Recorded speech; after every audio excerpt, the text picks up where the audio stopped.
Então, eu peço aos irmãos que abram comigo aí no capítulo 1. Hoje nós vamos ver aqui dos versos 24 ao verso 29.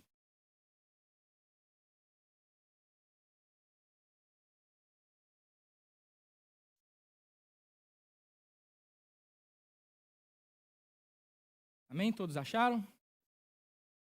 Eu estarei lendo aqui, vai estar passando aí na projeção também. Se os irmãos quiserem acompanhar, então acompanhem com fé e atenção a leitura da palavra de Deus. Diz assim, Colossenses 1, a partir do verso 24. Agora me alegro em meus sofrimentos por vocês e completo no meu corpo o que resta das aflições de Cristo em favor do seu corpo, que é a igreja. Dela me tornei ministro de acordo com a responsabilidade por Deus a mim atribuída, de apresentar-lhes plenamente a palavra de Deus. O mistério que estava oculto durante épocas e gerações, mas que agora foi manifestado a seus santos. A ele quis Deus dar a conhecer entre os gentios a gloriosa riqueza deste mistério, que é Cristo em vocês, a esperança da glória. Nós o proclamamos, advertindo e ensinando a cada um com toda a sabedoria, a fim de que apresentemos todo o homem perfeito em Cristo. Para isso eu me esforço, lutando conforme a sua força que atua poderosamente em mim. Feche seus olhos, vamos orar mais uma vez. Pai amado, Deus querido, mais uma vez nós estamos aqui, Senhor, como igreja, reunidos, Senhor, para ouvir a Tua palavra. Estamos diante da Tua palavra, Senhor, que é santa, verdadeira, fiel, infalível. Ó Deus, e nós pedimos que o Senhor, o Teu Espírito Santo, ilumine a nossa mente, porque nós somos falhos, pecadores, limitados. Mas o Senhor, ó Deus, que nos deu a Tua palavra, também pode nos conceder o entendimento, pode nos dar, ó Deus, aqui o entendimento de como viver de acordo com a Tua vontade. Por isso nós pedimos, ser conosco nesta manhã, abençoe, ó Deus, a minha vida, a vida dos meus irmãos, e que nós possamos sair daqui, ó Deus, confrontados pela Tua palavra, mas com certeza também consolados, porque o Senhor é um Deus bondoso que está conosco, o Senhor é um Deus Pai, no qual nós podemos nos achegar, confessar diante de Ti os nossos pecados, pedir perdão, e o Senhor está pronto a nos perdoar. Então pedimos também que o Senhor nos ajude, Deus, nesta manhã, ser conosco, em nome de Jesus. Amém. Meus irmãos, como nós vimos até aqui, essa carta aos Colossenses, Paulo escreve quando ele estava preso em Roma. E Paulo estava preso por estar pregando o Evangelho. E esse detalhe é muito importante para nós aqui nesse momento. Paulo está preso, Paulo está sofrendo, e ele está sofrendo por causa do Evangelho. Então, por isso que eu dei aqui o título dessa mensagem como o sofrimento que vale a pena. Mas daí eu pergunto, meus irmãos, será que realmente vale a pena sofrer? Será que realmente existe algo ou alguém por quem valha realmente sofrer? E a resposta de Paulo aqui é que sim. E Paulo diz não que sim, que vale a pena, mas que ele também se alegra nesses sofrimentos. Ele se alegra nos seus sofrimentos por amor a Cristo, em favor da igreja. E nós vamos aprender então aqui com Paulo um pouco mais sobre isso, sobre como Paulo dedica a sua vida em prol desse amor a Cristo, em favor da igreja. Primeiramente, irmãos, lembrem-se que Paulo ele nunca esteve lá em Colossos, ele nunca esteve na cidade de Colossos. Quem é o pastor e fundador da igreja ali em Colossos e também das regiões vizinhas ali de Laodiceia e Hierápolis é um homem chamado Epáfras, de quem o próprio Paulo dá testemunho dele aqui no verso 7, que ele diz assim: vocês o aprenderam de Epáfras, nosso amado cooperador, fiel ministro para conosco. Então nós vemos aqui também a grandeza de Paulo em exaltar um irmão, em reconhecer também o trabalho de Epáfras, em pregar o evangelho, em se esforçar em pregar o evangelho ali naquela cidade, nas regiões vizinhas. Então, Epáfras agora ele recorre a Paulo pedindo que o ajudasse, porque naquele momento estavam entrando heresias para dentro da igreja, algo que ficou conhecido, né, local ali como essa heresia de Colossos, que era um legalismo vindo da parte de alguns irmãos judeus, que queriam impor ali para os irmãos de Colossos práticas como a circuncisão, que era feita lá no Antigo Testamento, e Paulo vai falar que isso já não era mais necessário. E também, irmãos, principalmente um gnosticismo, que era ainda um gnosticismo, sim, iniciante, principiante ali, mas já era um gnosticismo que assustava, que causava medo em Epáfras.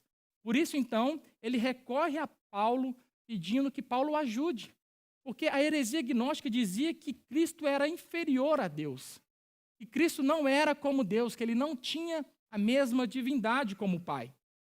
E então, durante todo o capítulo 1, conforme nós já vimos até aqui, Paulo vem quebrando essa heresia, vem quebrando essa narrativa que estava sendo ali, e essa heresia, essas doutrinas que estavam entrando ali pelos legalistas da parte dos judeus e pelos gnósticos. E nós vimos então que do versículo 1 ao 12, Paulo vai falar sobre o Evangelho. E Paulo vai falar como Cristo é exaltado através do Evangelho. Como Cristo, como o Evangelho transforma a vida das pessoas. Como ele tirou eles de um lugar e o transportou para outro. Como ele diz que tirou do reino das trevas e o transportou para o reino do seu Filho amado. Isso é causado pelo Evangelho. Dos versos 13 e 14, Paulo destaca a preeminência de Cristo sobre a redenção, a obra redentiva de Cristo em nosso favor. Ou seja, é através da obra de Cristo na cruz que nós temos, então, a remissão dos nossos pecados. Dos versos 15 a 17, Paulo, além de falar que Cristo é a imagem do Deus que não pode ser visto, que ele é a exata expressão do Deus invisível, Paulo vai destacar a preeminência de Cristo sobre a criação. Vai dizer que todas as coisas foram feitas por ele e para a sua glória. Cristo tem a preeminência sobre a criação. E dos versos 18 a 23, Paulo enfatiza a supremacia de Cristo sobre a igreja, sobre o corpo de Cristo, que é a igreja. Dizendo com isso que Cristo, ele é o Senhor do culto. É Cristo quem deve ser exaltado, tudo deve convergir em torno da pessoa de Cristo. É Cristo quem governa a sua igreja. Então, como eu falei, durante todo esse capítulo 1, Paulo vem falando sobre isso e fala de uma forma direcionada, porque aquela heresia, até então, ela estava localizada naquele local. No segundo século, ela começou a devastar mais por toda a terra e causou um grande estrago na igreja, mas até então era uma heresia localizada ali na cidade de Colossos. Por isso que Paulo, então, ele começa a direcionar essa carta focalizando em Colossos, como ele diz no verso 2, né? Aos santos e fiéis irmãos em Cristo que estão em Colossos. Então ele está localizando, falando de forma particular, direcionada àqueles irmãos. Mas agora, a partir do verso 24, Paulo fala de uma forma mais abrangente. Ele está dizendo agora de uma forma geral. E Paulo, então, passa agora a dar testemunho da excelência do seu ministério em prol da igreja, do seu ministério em prol do corpo de Cristo em geral, não apenas só ali em Colossos. Ele sim fala para eles o que ele tem feito, que isso reflete ali em Colossos e nas outras, nas regiões vizinhas, mas agora Paulo fala de uma forma geral, como ele tem se dedicado e o seu ministério tem transformado a igreja. E nós conseguimos, irmãos, destacar aqui, pelo menos que eu consegui destacar, 4 características desse ministério de Paulo através desse texto. Então, o primeiro ponto é um ministério de alegre sofrimento. O segundo ponto é um ministério de serviço. O terceiro ponto é um ministério pastoral. E o quarto ponto, um ministério de trabalho. E nós vamos aqui, então, seguir nesses passos, destacando aqui cada um desses pontos, dessas características do ministério de Paulo. Então, em primeiro lugar, um ministério de alegre sofrimento. Irmãos, para a gente é quase inconcebível a ideia, né, na nossa mente de se alegrar no sofrimento. É quase inconcebível essa ideia. Como que a gente pode se alegrar em sofrer? A gente pensa que uma pessoa que se alegra em sofrer, ela só pode ser masoquista. Não é verdade? Quem que vai se alegrar em sofrer? Mas Paulo, ele não é masoquista, irmãos. Paulo, ele é um cristão. E ele, em primeiro lugar, diz que o seu sofrimento é por causa de Cristo. Ele diz aí assim, né? Agora me alegro em meus sofrimentos por vocês e completo no meu corpo o que resta das aflições de Cristo, em favor do seu corpo, que é a igreja. Porém, aqui, irmãos, agora nós estamos diante de uma passagem difícil. Nós estamos aqui diante de um texto de difícil interpretação, que tem gerado aí uma discussão entre os teólogos. Porque, afinal, o que Paulo quis dizer com isso que está destacado aí agora? O que Paulo quis dizer com isso? Completo no meu corpo o que resta das aflições de Cristo? O que Paulo quis dizer com isso? Será que os sofrimentos de Cristo em prol da sua igreja não foram suficientes? Será que a obra de Cristo estava incompleta e agora Paulo está dizendo que ele precisa completar os sofrimentos de Cristo, que ele precisa completar isso? Certamente que não, irmãos. A obra de Cristo, ela está completa. A obra de Cristo, o sofrimento de Cristo chegou ao fim, mas o seu corpo, a igreja de Cristo, continua sofrendo por permanecer firme na fé. Então é isso que Paulo está falando aqui. O que Paulo está dizendo é que ele se alegra por suportar a parcela de sofrimento que foi confiada a ele. Paulo se alegra por suportar a parcela de aflição que foi direcionada a ele através do seu ministério, como muitos depois dele também o fariam. Essa palavra aflições que Paulo fala aí, que eu destaquei, em nenhum lugar das Escrituras se refere a respeito dessa obra expiatória de Cristo. Em nenhum lugar das Escrituras está se referindo essa palavra aflições ao sofrimento redentivo de Cristo. A ideia que Paulo traz aqui é a mesma coisa que ele fala lá em 2 Coríntios 1, do versículo 5 ao 6, que Paulo diz assim: pois assim, como os sofrimentos de Cristo transbordam sobre nós, também, por meio de Cristo, transborda a nossa consolação.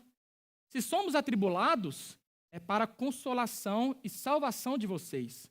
Se somos consolados, é para a consolação de vocês, a qual lhes dá paciência para suportarem os mesmos sofrimentos que nós estamos padecendo.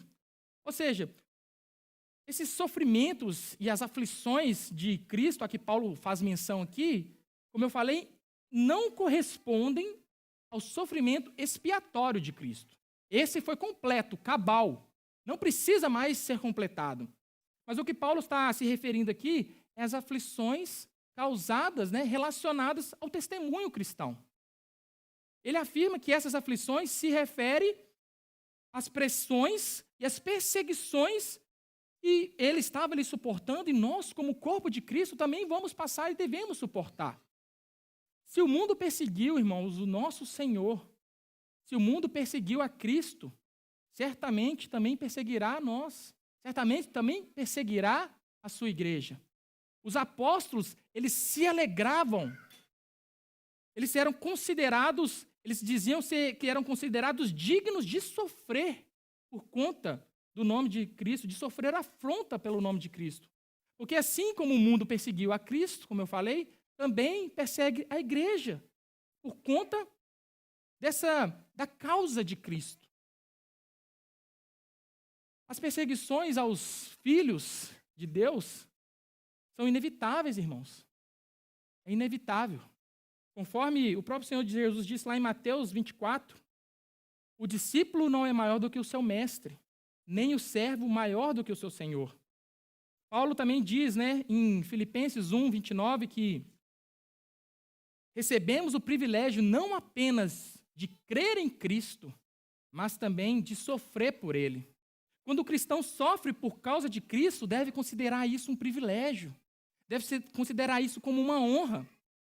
Mateus 5, 10, Mateus capítulo 5, do 10 ao 12, diz assim: Bem-aventurados os perseguidos por causa da justiça, pois deles é o reino dos céus.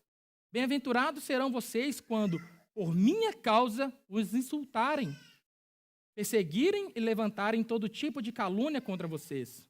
Alegrem-se e regozijem-se, porque grande é a recompensa de vocês nos céus, pois da mesma forma perseguiram os profetas que vieram antes de vocês.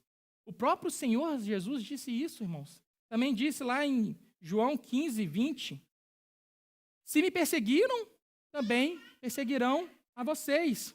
Também em Mateus 16, 24, se alguém quiser acompanhar-me, negue-se, tome a sua cruz e siga-me. Ou seja, irmãos, as aflições de Cristo são como uma herança aos cristãos. Os cristãos que não experimentam essas aflições ou essa perseguição, talvez estejam diminuindo ou cortando a cruz de Cristo para deixá-la mais leve. Porque é isso que um cristão verdadeiro tem que fazer, conforme o Senhor Jesus disse: tome a sua cruz e siga-me. Se perseguiram a mim, também perseguirão a vocês, mas tem de bom ânimo. É isso que um verdadeiro cristão deve ter. Porque, embora, irmãos, Cristo não esteja mais presente fisicamente nesse mundo, as aflições, as setas, as perseguições que eram destinadas a Ele, agora encravam-se em nós. Agora elas são direcionadas a nós, que somos os seus adoradores, que somos os seus seguidores. Então, nós sofremos pela causa do Evangelho. Então, é nesse sentido que todo cristão verdadeiro está sofrendo no seu lugar. É nesse sentido que Paulo diz aqui que ele está completando em seu corpo as aflições de Cristo. E assim também nós devemos considerar isso como uma honra, como um privilégio, de levar em nossos corpos o que resta das aflições de Cristo, por conta do nosso testemunho fiel ao Senhor. Dessa maneira, então, irmão, nós podemos verificar que, através do ministério de Paulo, ele teve vários tipos de sofrimento. O primeiro são as aflições provocadas pelos inimigos. Tanto os judeus quanto os gentios perseguiram a Paulo. Ele sofreu por conta desses inimigos, sofreu perseguição, a ponto de quase ser considerado morto, tanto dos judeus quanto dos gentios. Nós podemos também perceber o sofrimento de Paulo quanto ao cansaço, aquela agenda bem pesada, tribulada, em que uma hora está aqui, outra hora está ali, eu vou visitar vocês aí, eu quero ir ali. Então isso também causa um cansaço, causa um sofrimento, um desconforto. O sofrimento de Paulo através das orações. Nós vemos Paulo o tempo todo dizendo que lutava em oração pelos seus irmãos, até por aqueles que ele nem conhece, como é o caso dos irmãos ali em Colossos. Paulo nem os conhecia, mas ele diz que batalha por eles em oração. E o sofrimento de Paulo pela igreja. E esse aqui, irmãos, eu achei interessante, eu gostaria de destacar, porque outrora, Paulo, ele era um motivo de sofrimento para a igreja. Ele mesmo se apresenta lá em Filipenses 3:5 da seguinte forma: circuncidado no 8º dia de vida, pertencente ao povo de Israel, à tribo de Benjamim, verdadeiro hebreu, quanto à lei, fariseu, quanto ao zelo, perseguidor da igreja, quanto à justiça que há na lei, irrepreensível. Paulo, que antes era um motivo de sofrimento para a igreja, agora ele sofre por causa da igreja. Paulo antes pegava carta para levar levar os cristãos prisioneiros, levar os cristãos à prisão por conta daquele que ele chamava de os do caminho. Agora, o próprio caminho, o Senhor Jesus Cristo, aparece para ele, ali na estrada do caminho para Damasco, e ele então tem esse encontro verdadeiro com o Senhor Jesus. E ele então agora passa a sofrer em favor da igreja.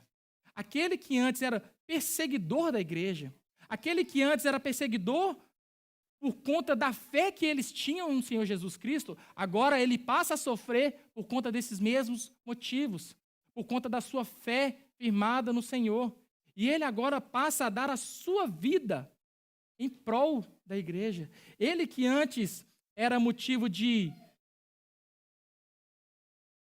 fazer com que a igreja caísse, destruísse, agora ele é motivo para que a igreja seja edificada. O segundo ponto do ministério de Paulo, o ministério de serviço fiel. Dela me tornei ministro de acordo com a responsabilidade por Deus a mim atribuída, para apresentar-lhes plenamente a palavra de Deus. Agora, irmãos, o que Paulo quer dizer com ministro? O que significa a palavra ministro? A palavra ministro vem da ideia de servo, de diaconia. Ou seja, Paulo ele está dizendo que se tornou servo não apenas de Cristo, mas se tornou servo da igreja. É a ideia de ser servo dos servos. Ele tem a sua vida agora em prol de servir aos seus irmãos. Ser ministro, irmãos, não é um posto de honras humanas, mas é um trabalho árduo, é um trabalho aos santos e fiéis no Senhor Jesus Cristo. Ser ministro de Cristo não é ser reverenciado, bajulado, como nós vemos em algumas igrejas em que os pastores são colocados aí num pedestal, em que eles são ali até adorados, e que muitas vezes eles também acabam sendo causa de exploração para a igreja. Então, irmão, ser ministro é estar a serviço de Cristo em favor dos homens. Isso é ser ministro. No seu exercício pastoral, Paulo ele não buscava os seus interesses, mas ele buscava os interesses de Cristo em prol da igreja, em prol do seu corpo. Ele não era um explorador da igreja, mas antes ele se doava. Ele se entregava como um sacrifício ao seu povo. Ele não se abastece do rebanho, mas ele serve ao rebanho. Isso, irmãos, é ser verdadeiramente um ministro de Cristo. E, em segundo lugar, a palavra ministro, Paulo, como um ministro de Cristo, também tem a ideia de como um mordomo. E a função de um mordomo é administrar os bens do seu senhor. Essa é a função do mordomo. O mordomo, no exercício das suas funções, ele tinha ali a tarefa de preparar o alimento e apresentá-lo à mesa. O mordomo ele não podia acrescentar e nem retirar nenhum alimento que estava ali no cardápio. O mordomo não podia sonegar à família nenhum alimento que estava na despensa.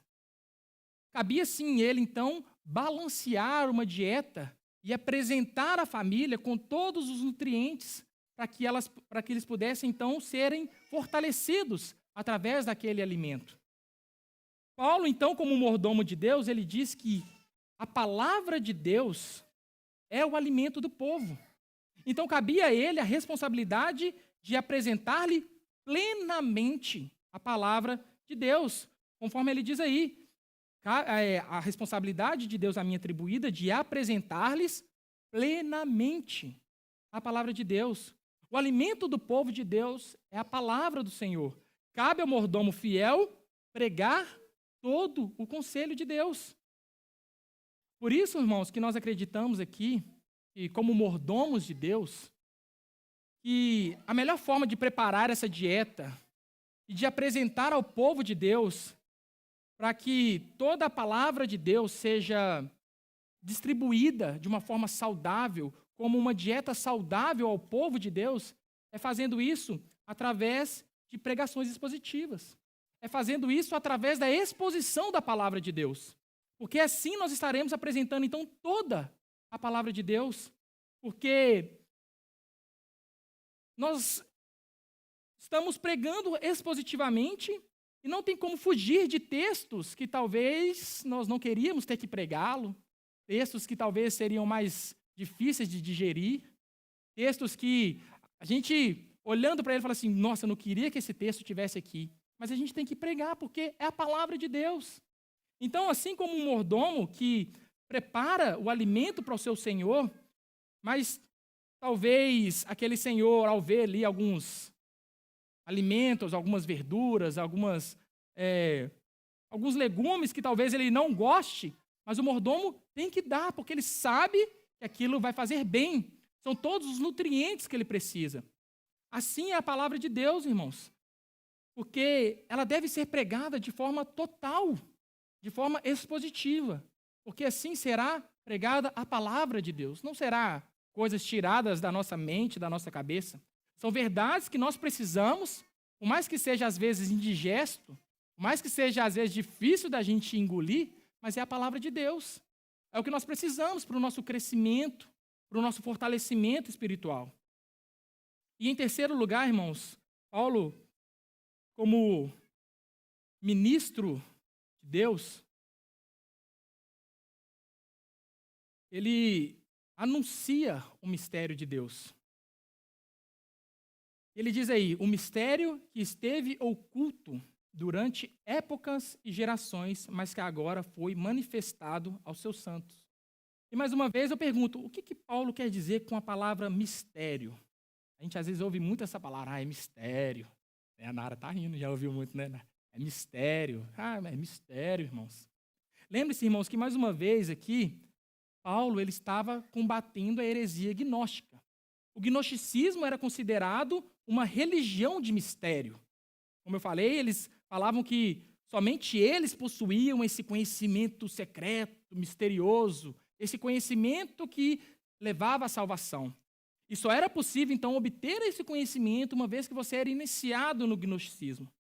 Mas Paulo, então, mais uma vez, aqui ele usa desse vocabulário gnóstico, ele usa ali do linguajar dos gnósticos para dizer que esse mistério não era esse conhecimento secreto, esse conhecimento esotérico que somente eles tinham. Esse mistério era algo que outrora estava oculto, que eles não conheciam, eles não sabiam do que era, eles não sabiam do que se tratava, mas que agora está sendo revelado a eles. Era algo que, como Paulo diz aí, né, que durante épocas e gerações esteve oculto, mas que agora está sendo descortinado diante dos seus olhos. Mas afinal, então, o que é esse mistério que Paulo está falando? E ele responde aí no verso 27.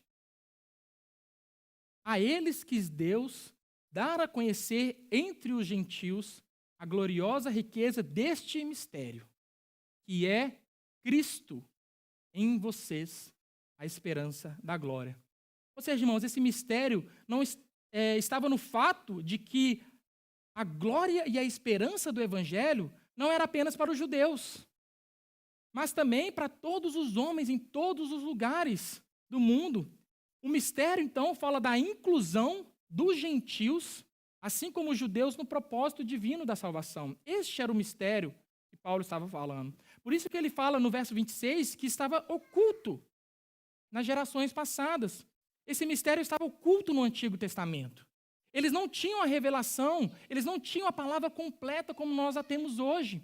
Então, para eles estava oculto, e foi algo que foi descortinando, foi algo que foi cada vez mais clareando.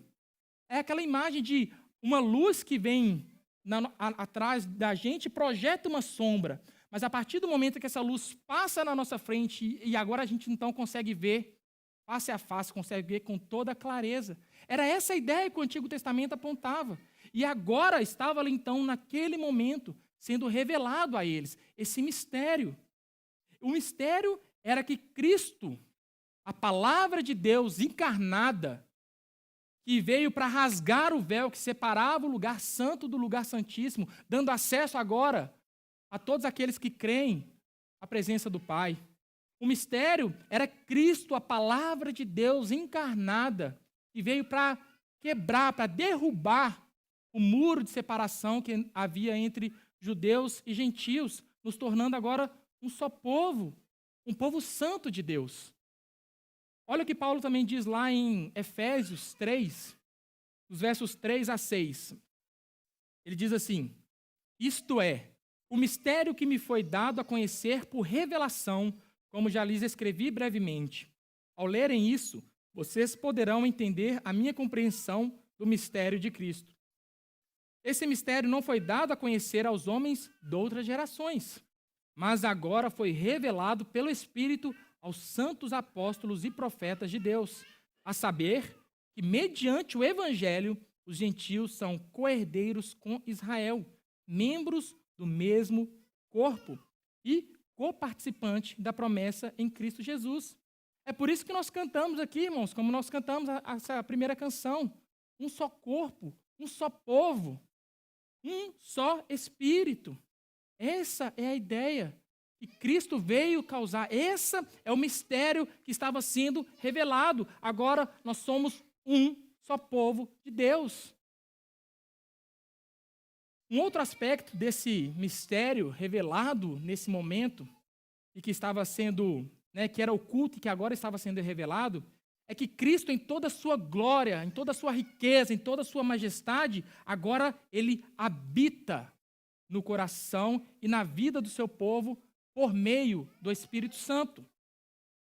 Antes, irmãos, do pecado, no jardim do Éden, o homem ele tinha plena comunhão com Deus. Mas o pecado rompeu essa intimidade.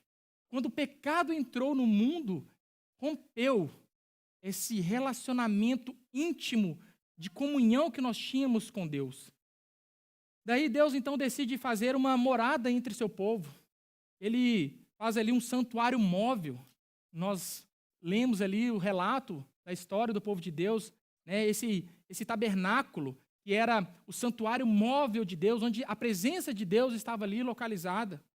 Mais tarde, Deus então faz com que a sua presença se centralize num templo, no templo de Jerusalém. Mas foi na plenitude dos tempos que o próprio Deus desceu no mundo.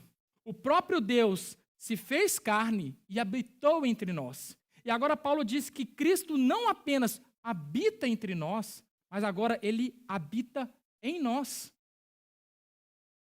A habitação de Cristo no cristão, irmãos, é a garantia dessa glória, da qual ele fala aí no verso 26. Cristo em vós, a esperança da glória. Então Paulo veio descortinar diante deles esse mistério. Cristo em vós. Cristo habitando no seu povo. Esse era o mistério que estava sendo também revelado para eles diante dos seus olhos. Mas esse mistério, irmãos, agora que, porém, entretanto, todavia, ele só se manifestou aos santos. Final do verso 26. O mistério que esteve oculto durante épocas e gerações, mas que agora foi manifestado aos santos. Como nós já vimos, irmãos, quem são os santos? É o povo de Deus, aquele povo escolhido, separado para adorar ao Senhor. Porque para muitos, esse mistério ainda está oculto. Para muitos, como judeus, como ímpios, esse mistério ainda está oculto.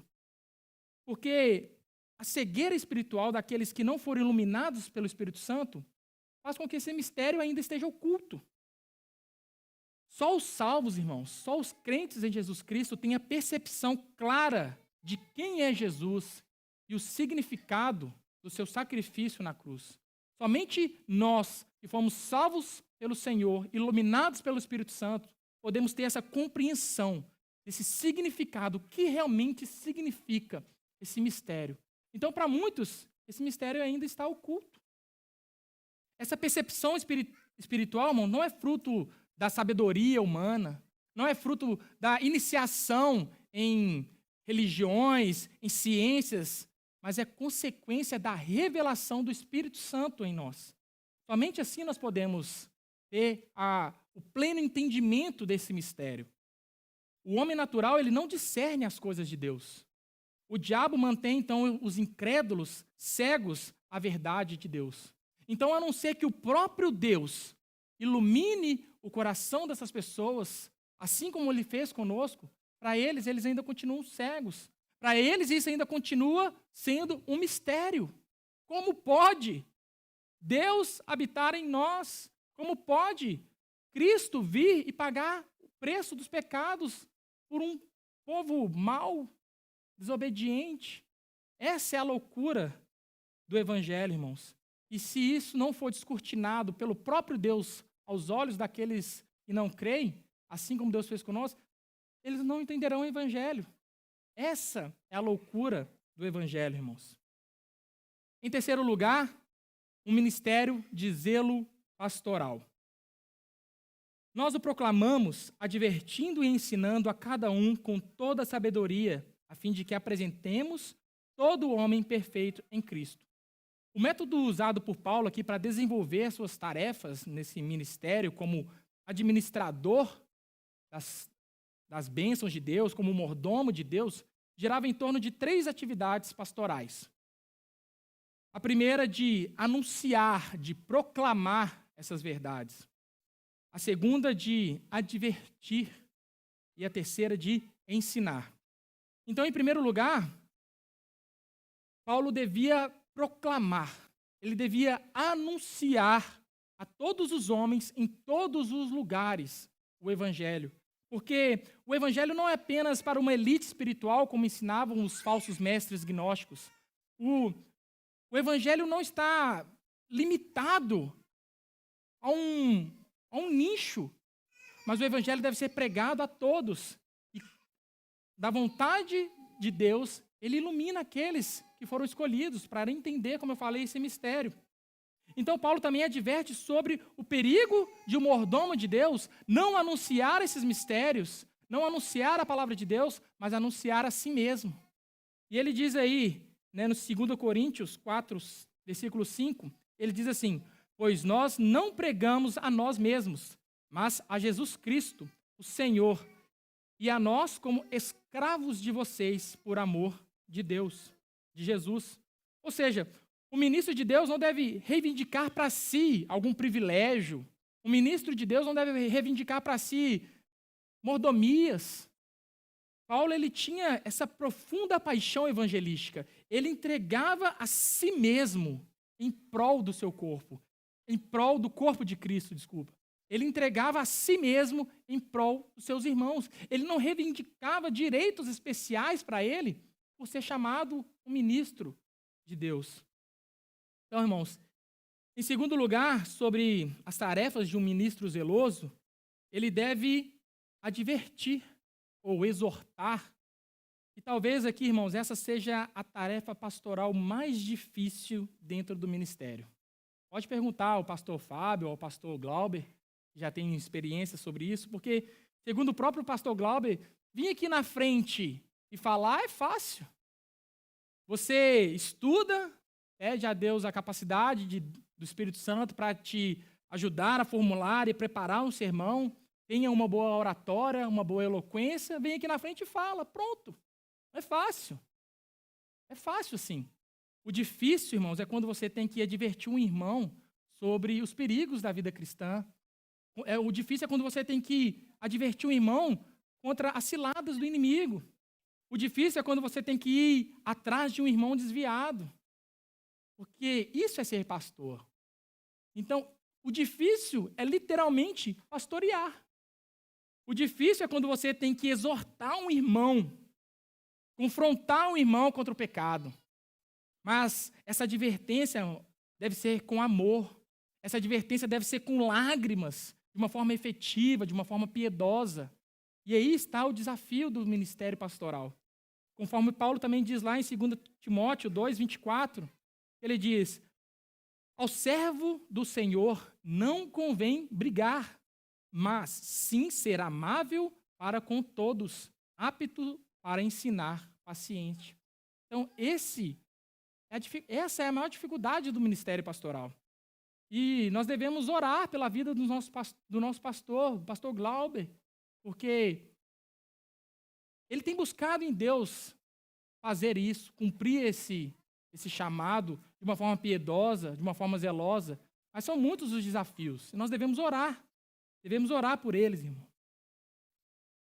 Em terceiro lugar, sobre como Paulo apresenta aqui o seu ministério pastoral de uma forma zelosa, ele diz que é preciso também ensinar. Ensinar a cada um, ensinando a cada um com toda a sabedoria. Então, irmãos, ainda nesse sentido pastoral, não basta apenas advertir as pessoas, não basta apenas chegar lá e exortar. A gente tem que ensinar. Um pastor também deve ensinar, deve ensinar as verdades positivas da palavra de Deus. Nós precisamos de doutrina. O povo de Deus precisa também aprender doutrina. Mas o ensino de Paulo ele não era baseado apenas em doutrina, apenas de uma forma teórica.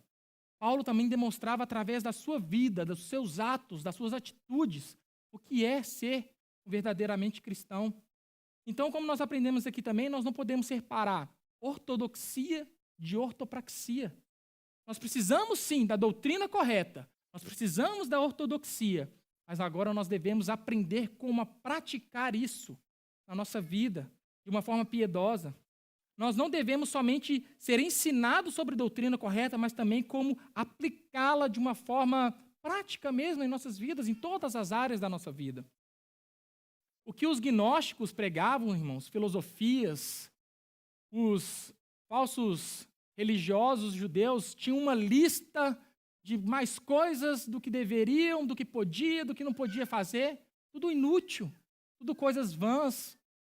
O que Paulo está apresentando é Cristo. E para Paulo, o cristianismo era uma vida baseada na doutrina. Ou seja, eu vivo de acordo com aquilo que eu conheço da palavra de Deus. Por isso nós precisamos, sim, da doutrina correta. Não basta simplesmente, eu senti coisas espirituais, eu intuí que o evangelho é isso. Nós precisamos de doutrina, nós precisamos ser ensinados. Mas não basta só isso. Nós precisamos viver. Ou seja, para Paulo, ele tinha uma cosmovisão em que Cristo era o centro de todas as coisas. Cristo era o molde perfeito em que ele se apoiava. E o objetivo final de Paulo, irmãos, no desenvolvimento dessa sua tarefa pastoral, era apresentar todo o homem perfeito em Cristo. No finalzinho do verso 28, ele diz, a fim de que apresentemos todo o homem perfeito em Cristo. E a palavra perfeito aqui não significa sem pecado, não significa alguém santo, no sentido literal da palavra, mas significa alguém maduro, alguém ao contrário de uma pessoa imatura, alguém que está com a sua fé firmada, madura em Cristo Jesus. Esse era o objetivo de Paulo, apresentar todo o homem perfeito em Cristo. Perfeito em Cristo quer dizer amadurecido no seu caráter, na sua personalidade, tendo Cristo como seu supremo modelo. E por fim, irmãos, sobre as marcas, ou as características do ministério de Paulo que nós encontramos aqui, que nós conseguimos enxergar através desse texto, conforme nós vimos até agora, o ministério de Paulo, então, foi um ministério de alegre sofrimento, um ministério de serviço, um ministério pastoral, e agora Paulo apresenta um ministério de trabalho. Então, um ministério de intenso trabalho, no verso 29. Paulo, ele diz que ele se esforça, Paulo trabalha, Paulo luta. Olha o que ele diz no verso 29. Para isso eu me esforço, lutando conforme a sua força que atua poderosamente em mim. Então, Paulo, irmãos, não apenas sofre, como ele disse lá no verso 24, mas ele também se esforça, se afadiga, luta em favor do corpo de Cristo. E essas expressões que ele diz aí, esforço, esforçando, em algumas outras traduções, ou lutando com toda luta, essas expressões fazem parte do vocabulário atlético, fazem parte de um vocabulário de um atleta que luta com todas as suas garras, que se afadiga a fim de ganhar aquela corrida, a fim de ganhar aquela competição. Essa é a expressão que Paulo luta aqui. Para isso eu me esforço, para isso eu luto. Não imagine como o irmão Daniel falou aí, a ilustração para a criançada, mas os adultos também devem pensar nessa imagem de uma pessoa se esforçando, se afadigando, a fim de ganhar aquela corrida, de um atleta de alta performance, que luta com todas as suas forças, se esforça para poder ganhar o prêmio. É essa a expressão que Paulo coloca aqui. Eu me esforço, eu luto com toda a força para poder apresentar todo homem perfeito diante de Deus. O que Paulo está nos ensinando aqui, meus irmãos, isso é a chave para o crescimento espiritual. Isso é a chave para o crescimento na vida cristã. O que Paulo diz aqui, com isso eu me esforço, isso aqui, irmãos, envolve disciplina. Isso aqui envolve dedicação. Nenhum atleta de alta performance consegue ganhar realmente o prêmio se ele não se dedicar, se ele não se afadigar naquilo, se ele não realmente se envolver naquilo. Ele se esforça, irmãos, não na força do seu braço. Olha o que Paulo está dizendo aqui. Conforme a sua força que atua poderosamente em mim. Ele diz que ele se esforça na força que atua poderosamente nele. Não na força do seu braço, não nas suas próprias condições. O que Paulo está nos ensinando aqui, irmãos, é que a vida espiritual, o crescimento na vida cristã, ele não exclui esforços. Ele exclui méritos. A vida espiritual, o crescimento espiritual exclui méritos, mas não exclui esforço. Não exclui você se dedicar, você se afadigar em prol da causa de Cristo. É isso que Paulo está nos ensinando aqui, irmãos. O que acontece é que muitas vezes, eu e você, nós estamos tentando crescer na nossa própria força. Nós estamos tentando crescer pelos nossos próprios méritos, pela força do nosso braço, confiando em nós mesmos. Quantas vezes, irmãos, nós não fazemos resoluções com Deus, né? Dizendo, eu não vou mais fazer isso. A partir de hoje eu vou mudar. Eu não vou mais pecar nessa área. E quantas vezes nós nos vemos caindo e repetindo os mesmos erros, cometendo as mesmas falhas. É porque aí nós estamos fazendo na força do nosso próprio braço, confiando em nós mesmos. E Paulo está dizendo aqui que esse não é o caminho. Paulo está dizendo que é preciso sim lutar, é preciso se esforçar, mas confiando na força que poderosamente atua nele e que atua em nós. A força de Deus, a força de Cristo em nós. O crescimento na vida cristã, irmãos, não se dá através da inércia, através do, vou ficar parado então, já que é pela graça, né, eu vou cruzar os meus braços e vou descansar no Senhor, porque, afinal, nós precisamos descansar em Deus. O crescimento na vida cristã não se dá dessa forma. Não se dá através da inércia e nem tampouco também pela força do seu próprio braço. Não é assim que acontece. O que Paulo está nos ensinando aqui é que precisamos, sim, da força de Deus, mas que isso exige também de nós uma dedicação, um esforço. Não é pela força dos nossos braços. O crescimento na vida cristã se dá quando nós lutamos confiando na força do Senhor que atua poderosamente em nós. Parece algo até antagônico, assim, né? Algo contraditório. Você ter que se esforçar, se dedicar para crescer em algo que Paulo está dizendo aqui que ele sofre. Parece algo contraditório, né? Você ter que se esforçar e lutar para ser perseguido. Você ter que se esforçar para ser afligido por conta de Cristo. Por isso que eu falei aqui no início dessa mensagem que o título dessa mensagem é o sofrimento que vale a pena. Porque é esse sofrimento sim que vale a pena. Vale a pena sim nós nos esforçarmos, nós nos dedicarmos em prol do corpo de Cristo. E se preciso for sofrermos por isso, nós temos que encarar como uma honra, como um privilégio dos santos. Pois é um grande privilégio e motivo de grande alegria, não somente para o apóstolo Paulo, mas para qualquer um que sofre pela causa do Evangelho.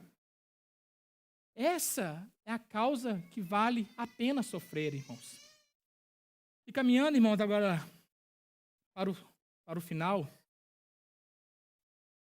No cristianismo não tem cristão de segunda classe. No cristianismo não existe aqueles subcristãos, aqueles que ainda não tiveram um conhecimento secreto, um conhecimento misterioso, um conhecimento esotérico, uma experiência extraordinária, conforme eu vi em uma igreja em que eu era antes, o pastor pedindo para separar de um lado aqueles que tiveram a experiência do batismo com o Espírito Santo, que segundo ele era o falar em línguas, e aqueles que ainda não tiveram, indo para o outro lado. Não é assim que acontece na vida cristã, irmãos. Não existe esse tipo de subdivisão dentro do corpo de Cristo. Isso só causa divisão dentro do corpo de Cristo. Não é assim que nós devemos encarar a vida cristã como algo que alguém, por uma experiência extraordinária, de acordo com uma interpretação errada que ele viu das Escrituras, dizer que agora ele é um super cristão, e você que talvez não teve a mesma experiência está numa categoria inferior. Isso só causa divisão dentro do corpo de Cristo, irmãos. Era isso que Paulo estava lutando. Era isso que Paulo estava combatendo, esses falsos mestres.